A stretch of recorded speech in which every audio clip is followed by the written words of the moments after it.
Enfin libre. Après 10 jours de captivité, la Suissesse Béatrice Tokli, enlevée à Tombouctou dans le nord du Mali, a été remise aux autorités burkinabées ce mardi. L'ex-otage est encore sous le choc. Vraiment, je m'excuse, je ne peux pas parler comme ça.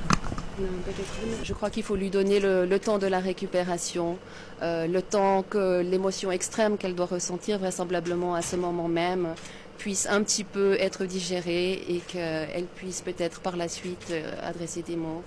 Les autorités de Genève saluent cette libération. J'ai remercié au nom de mon gouvernement les autorités du Burkina Faso ainsi que son président. Le chef d'état-major particulier du président du Faso raconte les conditions de cette libération. C'était assez tendu. Bon, vous arrivez, vous atterrissez, vous êtes entouré par une dizaine de 4x4 avec des fusils partout, avec des mitrailleuses partout. Bon, c'est quand même assez difficile.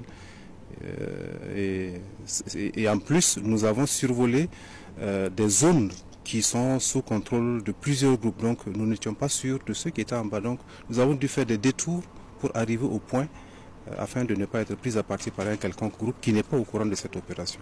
Il n'y a vraiment pas eu de conditions particulières. Il n'y a pas eu de demande quelconque, il n'y a pas eu de revendication quelconque, il n'y a pas eu de rançon quelconque. Ça s'est passé vraiment sans aucune condition. Aucune rançon n'a donc été versée. Le chef d'état-major particulier du président du Faso, Blaise Compaoré, veut ainsi couper court à toute polémique. Béatrice Tokli a été aussitôt conduite à Ouagadougou, la capitale burkinabé. Cette femme avait refusé de quitter Tombouctou après la prise de la ville au 1er avril par les islamistes de Ansar Dine. Elle y exerce dans le domaine du social et de l'humanitaire.